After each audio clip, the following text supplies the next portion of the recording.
तो गाइस आज हम बात करेंगे मैनेजर किम के चैप्टर नंबर 96 के बारे में और उम्मीद करता हूँ कि पिछला चैप्टर आपने अब तक देख लिया होगा। तो खैर आज की वीडियो की शुरुआत में हम देखते हैं एक बंदे को जो कि चाइनीज भाषा में कागज में कुछ लिख रहा होता है और शायद यही वो मेन बंदा होता है जो प्योंगयंचो के सेकंड सन को मरवाने के लिए काफी सारे किलर्स को हायर कर रहा है। ये बंदा जैसे ही कागज में कुछ लिख रहा होता है, इसके पीछे जो बंदा खड़ा होता है वो कहता है, सर हमें वो मिल गया, इस वक्त वो साउथ कोरिया में है। और जो दूसरा रहस्यमयी बंदा होता है जो कागज में कुछ लिख रहा होता है, हमें उसका चेहरा नहीं दिखाया जाता और वो कहता है, क्या इस वक्त वो साउथ कोरिया में है? दूसरा बंदा कहता है, जी सर, लगता है कि इस वक्त तो शोंगडो नाम की जगह में एक टीचर बना हुआ है। मिस्टीरियस बंदा कहता है, क्या टीचर बना हुआ है? वैसे भी गुगुआन को वही सूट करता है। दूसरा बंदा कहता है, लेकिन सर हमें थोड़ी सी दिक्कत आ चुकी है। मिस्टीरियस बंदा कहता है, क्या दिक्कत? लेकिन कैसी दिक्कत? दूसरा बंदा कहता है, सर लगता है कि गुगुआन के साथ कुछ और लोग भी हैं जो उसकी मदद कर रहे हैं और ऑब्वियसली वो लोग मैनेजर किम लोग होते हैं। वहीं दूसरे सीन में हम देखते हैं जिनचोल और हानशू काफी सारे बंदों को उड़ा उड़ा के मार रहे होते हैं। मिस्टीरियस बंदा अपने साथ के बंदे से सारी बातें जानने के बाद कहता है, जितना हमने सोचा था उसने उससे जल्दी प्रतिक्रिया दिखाई है। दूसरा बंदा कहता है,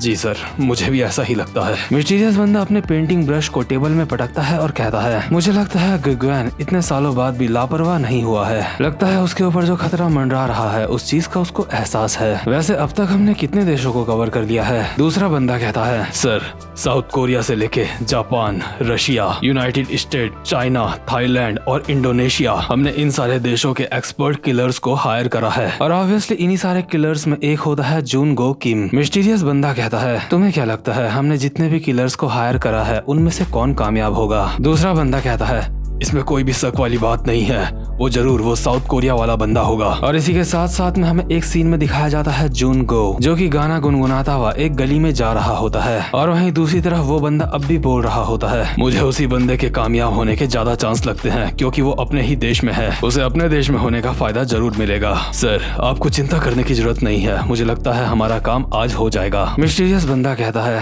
क्या आज हो जाएगा? उम्मीद तो मैं यही करता हूँ, आज हो जाना चाहिए क्योंकि मैं बिना मतलब में लोगों की जानें नहीं लेना चाहता। और हम देखते हैं इस मिस्टीरियस बंदे के बगल में एक लड़की पड़ी हुई होती है और इस लड़की के बाल नोच नोच के इसे गंजा करा गया होता है। अब इस लड़की की गलती क्या थी ये बात हमें नहीं पता, लेकिन ये लड़की काफी ज्यादा बुरी हालत में होती है। इसकी आंखों से आंसू और मुंह से खून निकल रहा होता है और ये दर्द से करहा रही होती है। ये बेचारी अभी अपने दर्दों से उभरी भी नहीं होती। इतने में ही मिस्टीरियस बंदा अपना पेंटिंग ब्रश इसके मुंह के अंदर दे मारता है जिस वजह से इस लड़की की हालत मरने वाली हो जाती है और इसकी आंखें भी लाल हो जाती हैं। लेकिन मिस्टीरियस बंदा इसके मुंह पे ब्रश को घुसाए जा रहा होता है और कहता है, लगता है एक अच्छी आर्ट बनाने के लिए अभी मैं काफी ज्यादा दूर हूँ, है ना? ये मामला काफी ज्यादा लंबा खिंच रहा है, इसलिए अब हमें एक बार में ही अपना काम करना होगा। वहीं दूसरे सीन में हम देखते हैं हानशू और जिनचोल के बीच में जितने भी अशासन्स खड़े थे वो सारे के सारे अब मारे जा चुके होते हैं और अब एक दूसरे के आमने सामने खड़े होते हैं हानशू और जिनचोल। जिनचोल हानशू की तरफ बढ़ते हुए कहता है, यो मेरे दोस्त, क्या अब तू थोड़ा सा शांत हुआ है? तुझे नहीं लगता हमारे लिए ये आपस में लड़ने का वक्त नहीं है? लेकिन इतने में ही हानशू एक लात मारता है जिनचोल के मुंह पे और खड़े खड़े जिनचोल के मुंह पे और भी कई सारी लातें बजा देता है। जिनचोल के अभी लगातार लातें पड़ी जा रही होती है, लेकिन इतने में ही जिनचोल हानशू की टांग पकड़ लेता है और उसे उठा के जमीन में पटकते हुए कहता है, मैंने तुझे कहा ना ये वक्त लड़ने का नहीं है, मेरे दोस्त होश में आ जा। जिनचोल ने अभी अपने हाथ से हानशू को जमीन में दबा दिया होता है। इतने में ही जिनचोल के पीछे से 4-5 निंजास आ जाते हैं जो कि जिनचोल लोगों की तरफ ही भागते हुए आ रहे होते हैं और आपस में कहते हैं, वहाँ देखो हमने उन्हें ढूंढ लिया, उन्होंने शुनेई को भी हरा दिया है, इसलिए संभल के रहना। लेकिन जिनचोल एक तिरछी नजर से इन लोगों की तरफ देखता है और बस उसे एक नजर से ही यहाँ का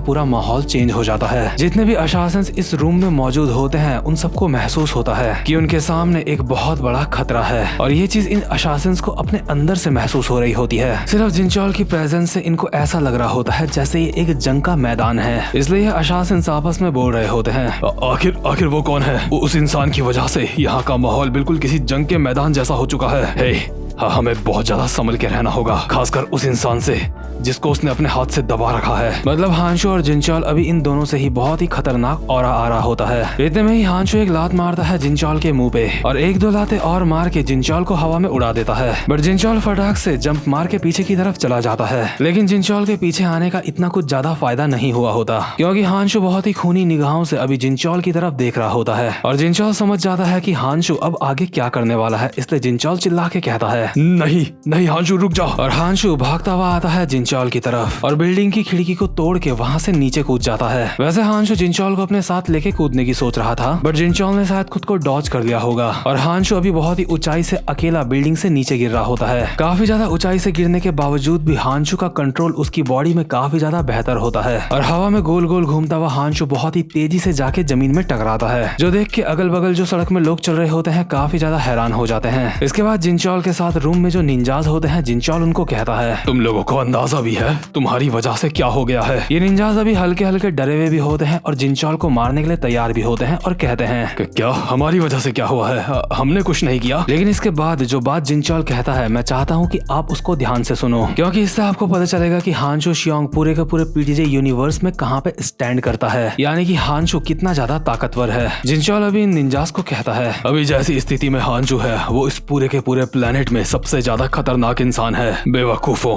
क्योंकि तुमने मेरा ध्यान भटकाया, उस वजह से वो न्यूक्लियर बॉम्ब पूरे इस शहर में आजाद घूम रहा है। वो अभी एक इस तरीके का राक्षस है जिसको कोई नहीं रोक सकता। तो तुमने जिनचॉल की बात सुन ली होगी और इसीलिए मैं कहता हूँ कि हांशु को कम मत समझना, क्योंकि कई सारे लोग अब भी ये सोच रहे हैं कि हांशु ज्यादा ताकतवर नहीं है। खासकर जब हांशु का कंपैरिजन में यूआई डैनियल के साथ करता हूँ तो वो हांशु को काफी ज्यादा कमजोर समझते हैं, क्योंकि यूआई डैनियल के पास कॉपी स्किल है और उसके पास एक परफेक्ट बॉडी है। देखो, मैं यूआई डैनियल को हांशु से कमजोर नहीं कह रहा हूँ, लेकिन मैं आपको एक बात बताना चाहता हूँ। हांशु ने भी अपनी बॉडी में इतना ज्यादा काम करा है कि उसने लगभग अपनी बॉडी को बिल्कुल परफेक्ट बना लिया है। उसका लचीलापन और उसकी स्किल्स एक आम इंसान से बहुत ज्यादा ऊपर हैं। और बात रही कॉपी स्किल की, भले ही हांशु के पास कॉपी स्किल ना हो, लेकिन उसके पास जितनी भी स्किल्स हैं उन स्किल्स से ऊपर और कोई भी स्किल्स नहीं जा सकती। यानी कि अगर यूआई डैनियल हांशु की स्किल को कॉपी कर भी लेता है तो भी यूआई डैनियल उसे हांशु से परफेक्टली नहीं मार पाएगा। भले ही वो दोनों बराबर परफेक्शन के साथ किसी अटैक को मार लेंगे, लेकिन यूआई डैनियल हांशु की स्किल को हांशु से बेहतर नहीं मार पाएगा, क्योंकि हांशु पहले से ही अपनी स्किल्स में परफेक्शन हासिल कर चुका है, यानी कि 100% जा चुका है। इसलिए चाहे कोई भी इंसान हो वो 100% से ऊपर क्या ही जाएगा। बट ये बात मैं क्लियर कर देना चाहता हूँ, मैं ऐसा बिल्कुल भी नहीं कह रहा हूँ कि यूआई डैनियल हांशु को नहीं हरा पाएगा या फिर हांशु यूआई डैनियल को नहीं हरा पाएगा। मैं बस ये चीज साबित करना चाहता हूँ, जब मैं हांशु शियोंग का कंपैरिजन यूआई डैनियल से करता हूँ तो उस वक्त हांशु को कमजोर मत समझा करो। बाकी अगर आपको हांशु और यूआई डैनियल के ऊपर एक वीडियो चाहिए हो कि इन दोनों में से सच में ज्यादा ताकतवर कौन है, तो उसके ऊपर मुझे एक अलग से वीडियो बनानी पड़ेगी, जहाँ पे मुझे छोटी से छोटी बात को भी पॉइंट आउट करना पड़ेगा। साथ ही साथ में काफी सारी सिचुएशंस को भी देखना पड़ेगा कि ऐसी सिचुएशन में कौन जीतेगा। तो खैर, इसके बाद वापस से हम स्टोरी में आते हैं। हम देखते हैं गिगवेन जो अभी सैरा के साथ कार के अंदर बैठा हुआ होता है और ये लोग मोबाइल में अभी न्यूज देख रहे होते हैं। न्यूज में बोला जा रहा होता है कि शोंगडो इंचोन के आसपास गन फायरिंग हुई है। आसपास के लोग डर के मारे वहाँ से भाग चुके हैं। गिगवेन के साथ जो लौंडा होता है ये सब कुछ देख के कहता है नहीं, ये ठीक नहीं हो रहा है, ये सच में काफी ज्यादा खतरनाक है। इसके बाद गुगवेन अपने साथ के दोनों लॉन्डो को कहता है लड़कों,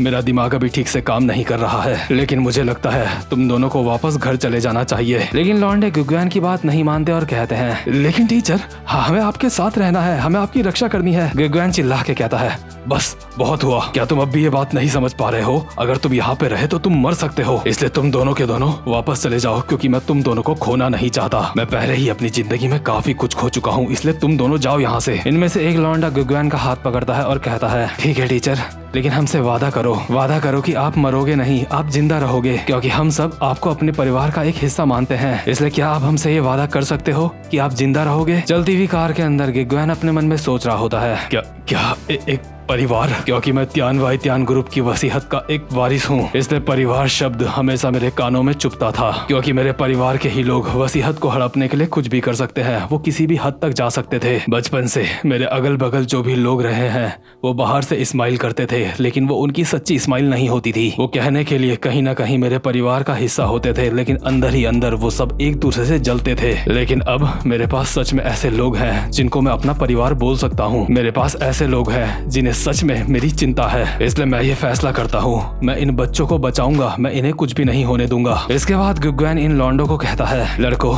चाहे कुछ भी हो जाए, मैं तुमसे वादा करता हूँ। लेकिन गुगवेन के इतना कहते ही इनके साइड से एक कार बहुत ही स्पीड में आती है और इनकी कार को टक्कर मार देती है, जिस वजह से गुगवेन लोगों की कार सड़क में पलट जाती है। और जिस कार ने इनकी कार को टक्कर मारी होती है उसके अंदर से एक बंदा बाहर निकलता है, जिसका नाम होता है ज़ॉम्बी वाइट, और ये बंदा यूएस से यहाँ पे आया होता है। और ये बंदा व्हाइट बैरल नाम की एक गैंग का बॉस होता है और ऑब्वियसली इसे भी काम दिया गया होता है गुगवैन को जान से मारने का। ज़ॉम्बी वाइट के सर से भी अभी खून निकल रहा होता है, लेकिन इसको देख के लग रहा होता है जैसे इसे इस बात की बिल्कुल भी परवाह नहीं होती। ज़ॉम्बी वाइट अपने सर पे हाथ लगा के आगे बढ़ता है गुगवैन लोगों की कार की तरफ। वहीं हम देखते हैं गुगवैन के कार के अंदर का सीन, जहाँ पे दोनों के दोनों लौंडे बहुत ही बुरी तरह से जख्मी हो चुके होते हैं और एक के तो छाती से सरिया भी आर पार हो चुकी होती है। इन दोनों की बचने की उम्मीद काफी ज्यादा कम लग रही होती है और गुगवैन इनको देख के बोल रहा होता है, लड़को, लोगन, होश में आओ। नहीं, ऐसा नहीं हो सकता। और जिसकी छाती के आर पार सरिया घुसी हुई होती है वो गुगवैन को कहता है, टीचर,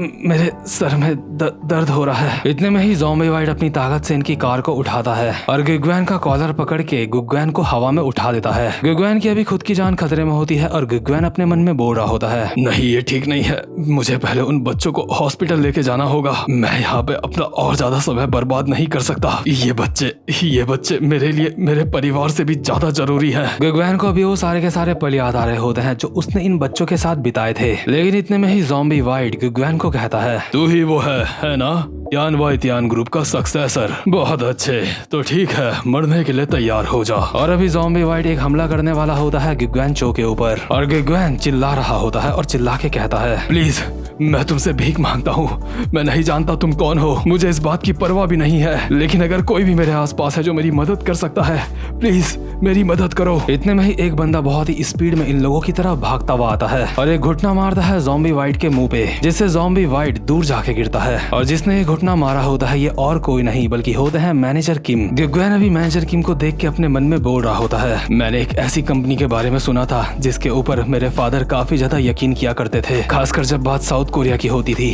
तो मेरे फादर उन लोगों के ऊपर आंख बंद करके यकीन करते थे, क्योंकि उन लोगों ने आज तक अपना एक भी मिशन फेल नहीं किया है। वो लोग जरूर, उन लोगों के अंदर कुछ तो बात होगी। और प्यांगन चो ने खुद अपने मुंह से तारीफ करी थी बेको हाम की और मैनेजर किम की, जो बात गुगवैन चो को अच्छी तरह से पता होती है। मैनेजर किम गुगवैन के सामने खड़े होते हैं और कहते हैं, सब कुछ ठीक है, आप चिंता मत करो, हम यहाँ पे आ चुके हैं। अभी से और इसी पल से बेको हाम आपकी रक्षा करेगी। मिस्टर गुगवैन चो, हम आपको अपनी बेस्ट से बेस्ट सर्विस देंगे, इसलिए आपको चिंता करने की कोई भी जरूरत नहीं है। लेकिन इसी के साथ ये वाला चैप्टर यहीं पे खत्म होता है और शायद अगले चैप्टर में हमें फाइट देखने को मिलेगी, मैनेजर किम वर्सेस ज़ॉम्बी वाइट। और आपको बता दो, जितने भी अशासन यहाँ पे गुगवैन चो को मारने के लिए आ रहे हैं वो कोई भी नॉर्मल अशासन नहीं है, वो सारे के सारे इंटरनेशनल लेवल के अशासन हैं जिनका देशों में नाम चलता है। तो खैर, अगर आप चैनल पे पहली बार आए हो तो चैनल को सब्सक्राइब और वीडियो को लाइक जरूर से कर लेना। अब मैं मिलूंगा आपसे अपनी नेक्स्ट वीडियो में, तब तक के लिए गुड बाय।